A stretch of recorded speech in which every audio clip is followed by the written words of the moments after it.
프리입니다. 요즘 많은 분들이 자기 개발에 큰 관심을 갖고 계시기도 하고 또 많이 하시기도 하는데요. 그래서인지 자기 개발에 대한 고민을 갖고 계신 분들이 좀 많은 것 같더라고요. 막 자기 개발을 좋아하게 돼서 이것저것 해보고는 있는데 뚜렷한 성과도 없고 내가 잘하고 있는 게 맞나 싶기도 하고 그 와중에 의지력이 약해져서 흐지부지해지기도 하고 또 매일 같은 일을 해야 되다 보니까 슬럼프에 빠지기도 하고 아니면 이제부터라도 자기 개발을 제대로 해보고 싶은데 무엇부터 시작해야 될지 모르겠고 그래서 이런 고민을 갖고 계신 분들 아니면 자기 개발 초보분들을 위한 자기 개발 6가지 스텝을 오늘 공유해 볼까 합니다. 그래서 오늘 소개해드릴 영상은 제가 만든 방법이 아니고 제가 예전 영상에서도 몇 번 언급한 적이 있는 그 하이어셀프의 알렉스 롱고 코치님의 방법이에요. 제가 이분의 방법을 좋아하는 이유가 단순한 방법론에 그치지 않고 좀 뿌리적인 것들, 근본적인 내용들, 본질적인 내용들을 다루신달까요? 그래서 저는 알렉스 코치님의 자기개발 영상에 개인적으로 큰 도움을 받고 있어요. 그래서 여러분들에게도 이 내용을 공유해보고 싶었습니다. 자기개발 초보를 위한 6가지 스텝 가이드. 첫 번째는 해독 디톡스입니다. 제가 최강의 식사라는 책이랑 얼마 전에는 과식하지 않는 삶을 책을 보면서 느낀 건데요. 인간은 참으로도 다양한 쓰레기 음식에 중독되어 있구나. 그래서 WHO가 선정한 세계 불량식품 10가지가 있는데 튀긴 음식, 가공류, 소금에 절인 식품, 과자류, 탄산음료, 인스턴트 식품, 통조림류, 설탕에 절인 과일 가공식품, 아이스크림, 숯불구이류 등. 이건 너무한 거 아니냐고. 그런데 이런 것들 우리가 다 좋아하는 것들이잖아요. 어떻게 이렇게 맛있는 것들을 안 먹고 살아요? 하지만 이런 음식들을 지향하는 것에서부터 디톡스의 한 걸음, 한 발을 내디딜 수 있겠죠. 그래서 이렇게 몸에 안 좋은 음식들은 피하고 건강한 식단을 가져가면서 내 몸을 클렌징하는 디톡스를 자기 개발의 첫걸음으로 시작할 수 있겠는데요. 식단 조절 외에도 유산소 운동, 명상, 복식 호흡, 요가 등이 있겠습니다. 내 몸은 내 자신이 평생 끌고 가야 할 유일한 자산이잖아요. 저도 소위 말하는 쓰레기 음식이라고 하는 것들을 아직도 자주 먹고 있기는 하지만 최대한 지양하려고는 하고 있어요. 과식을 한 날에는 막 ABC 주스 같은 해독 주스를 만들어 먹기도 하고 최근에는 웬만하면 튀긴 음식 같은 것들은 피하고 있어요. 그래서 이런 것들을 다 억지로 한다기보다는 이 쓰레기 음식을 먹으면 내 정신도 내 신체, 육체도 쓰레기가 될 수 있겠다는 사실을 인지하면서 생활하다 보니까 그런 음식들을 자연스럽게 피하게 되더라고요. 두 번째 자기개발, 이론 독서입니다. 전 예전에 그 마음을 달래주는 에세이 형태의 책을 참 좋아했어요. 내 지친 하루를 이 책이 위로해주는 것 같고 이 책만이 유일하게 내 마음을 알아주는 것 같고 마음 치유를 받는 느낌이 들었었는데요. 근데 이게 돌이켜보니까 그 책들이 읽을 때는 잠깐 위로가 되지만 이게 내일이면 똑같은 하루가 또 이어지더라고요. 그래서 이런 책들을 읽으면 구체적으로 내가 어떻게 성장을 해야 하는지 뭔가 좀 애매해져서 이제는 뭐 힐링 에세이 같은 책들은 선물 받지 않는 이상 웬만해서는 읽지 않고 있어요. 그 대신 내 성장에 구체적으로 도움이 될 수 있는 책들을 주로 찾아서 읽는 편입니다. 예를 들면 제가 최근에 읽고 있는 책이 이 3개의 책인데요. 히든 스토리라고 퍼스널 브랜딩과 관련된 책이고 과식하지 않는 삶, 좀 식습관 개선에 대한 책, 뭐 세 번째는 그 재테크 책. 그래서 우리가 책을 한 권 읽는데 정말 많은 시간을 투자해야 되잖아요. 책을 읽는다는 것 자체가 어떻게 보면 부담일 수 있거든요. 그래서 여러분들도 이런 이론 독서를 통해서 실질적으로 도움이 될 수 있는 그런 성장의 기회를 만들어 가셨으면 좋겠어요. 세 번째 자기개발, 중독 방해 없애기입니다. 이제 특히 스마트폰, TV, 게임 등을 하느라 아무것도 못하는 경우가 상당히 많은 것 같아요.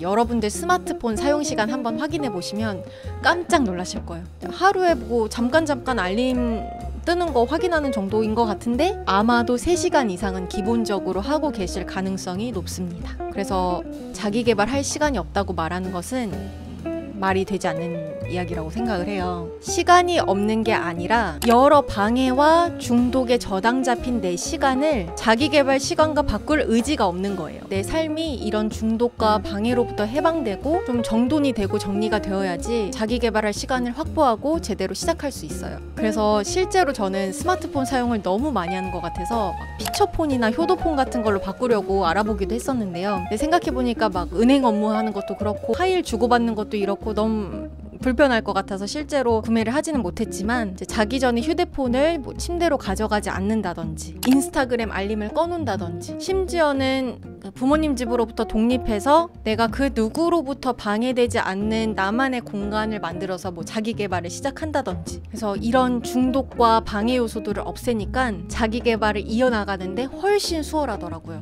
네 번째, 자기 개발은 관찰 일기를 쓰는 것입니다. 진정으로 내 자신, 자기 자신을 개발하는 방법은 내 자신을 돌아보고 반성하고 관찰하는 능력을 키워서 내 자신이 내가 누구인지 제대로 이해하고 또 이를 통해 발전하는 삶을 사는 것일 텐데요. 일기를 쓰는 일이 자아 성찰에 큰 도움이 된다고 하더라고요. 어떻게 보면 나와 데이트하는 시간을 가지는 것이죠. 예를 들면 이런 질문에 답을 해보는 것입니다. 내 인생에 원하는 것은 무엇인가? 인생에서 좌절감을 주는 것은 무엇인가? 무엇 때문에 힘든가? 숨어있는 중독은 어떤 것이 있는가? 가장 두려운 것은 무엇인가? 나의 비전은 무엇인가? 어떻게 살고 싶은가? 제가 이 질문 리스트를 담은 PDF를 다운받을 수 있는 그 사이트를 영상 설명란에 넣어둘게요. 관심 있으신 분들은 다운받아 가셔서 나에게 질문하는 시간을 가지시면 좋을 것 같아요. 뭐 매일 앉아서 10분이 될 수도 있고 또 30분이라도 자기 자신에게 이런 질문들을 해보는 거예요. 이제 처음에는 적은 시간을 집중할 수 있겠지만 나중에는 자기 반성력이 강해져서 더 많은 시간을 투자할 수 있게 되실 거예요. 사실 일기를 쓰는 거는 제가 꾸준히 못하고 있는 것 중에 하나예요. 그래서 올해는 제 자신에게 끊임없이 질문하고 관찰하고 관조하는 시간을 가져보려고 합니다. 자기개발 5번째, 인생 비전 정하기입니다. 그래서 여러분, 우리는 언젠가 다 죽을 예정이잖아요. 우리의 이 유한한 인생 어떻게 살고 싶으세요? 여러분의 잠재력을 어떻게 활용하고 싶으세요? 이 질문에 대한 답을 하기 위해서는 우리 인생에 뚜렷한 비전이 있어야 합니다. 아무런 비전, 목표도 없이 동기부여가 생길 수가 없어요. 그러다 보니까 자기개발하다가 지치고 번아웃 오고 내가 왜 이걸 해야 되는지 모르겠고 이런 의문점이 생기는 겁니다. 여러분, 다이어트 하고 싶으시죠? 중독에서 벗어나고 싶으시죠? 영어 공부 잘하고 싶으시죠? 왜? 라고 물었을 때 대답하기 어려울 수 있다는 거예요. 그런데 뚜렷한 비전이 있는 순간 이런 의문점, 사소한 문제들이 사라져요. 제가 인생을 설계하는 방법이라는 영상을 만든 적이 있는데 이 영상에 구체적으로 내 인생의 비전을 정하는 방법을 담아두었으니까 아직 안 보신 분들은 한번 꼭 보시기를 추천합니다. 저는 인생의 비전, 의미를 정한 다음에 번아웃, 그리고 내가 왜 이런 자기 개발을 해야 하는지, 꾸준히 해야 하는지에 대한 그런 의문들이 사라졌어요. 내 비전이 내 인생의 나침반이 되어버리니까 어느 망망대해에 있는 느낌이 아니고 제가 제대로 가야 할 곳을 가고 있다라는 그런 확신이 생기더라고요. 그러다 보니까 또 자기 개발 수월하게 할 수 있게 되었습니다. 마지막 6번째 자기개발은 인내심 갖기입니다. 김종국님 유튜브에서 나온 이 명언을 참 좋아하는데요. 인생을 사진에다 걸지 말아라. 인생은 끊기지 않는 동영상이다. 이처럼 인생을 살아가는 과정은 이거 했다고 끝나고 저거 했다고 끝나는 게 아니라 계속 이어지는 거예요. 유튜브 영상 중에 썸네일 제목만 보고도 거르는 영상들이 몇 개 있거든요. 막 이런 것들이에요. 무조건 3일 안에 5kg 빼는 방법, 무조건 단기간, 이런 자극적인 내용들로 클릭을 유도하는 영상들. 제 영상 업로드하는 사람도 분명히 알 거예요. 이거 자기가 거짓말하고 있다는 거. 만약 건강한 삶을 살기로 결심을 했다면 한 달 운동하고 효과 없다고 얘기할 게 아니라 매월 조금씩 1년, 5년, 10년을 생각하면서 매월 조금씩 성장하고 올라가야 하는 것입니다. 단기간에 내가 이룰 수 있는 것은 물론 있겠지만 지속성 면에서 봤을 때 그렇게 오랫동안 할 수 없을 가능성이 높아요. 그래서 인내심을 기르고 좀 멀리 내다보는 해안을 가진다면 여러분의 자기 성장의 삶에 확실한 도움이 될 것이라고 생각합니다. 자, 이렇게 오늘은 6가지의 자기개발 스텝을 공유해봤어요. 여러분들이 평소에 가지고 있던 자기개발에 대한 고민들을 조금이라도 해결하는 데 도움이 되었다면 영상 좋아요, 또 구독 부탁드리고요. 여러분의 의견도 댓글로 남겨주세요. 그래서 이런 영상들을 보고 또 다음 영상 보는 걸로 넘긴다면 이 유튜브 영상의 파도 속에서 제가 오늘 공유해드린 내용도 금방 잊혀질 거예요. 가볍게라도 여러분의 생각들 또는 뭐 실천을 위한 다짐들 다양하게 댓글로 남겨주세요. 오늘 영상 시청해주셔서 감사하고 또 봐요. 우리 안녕.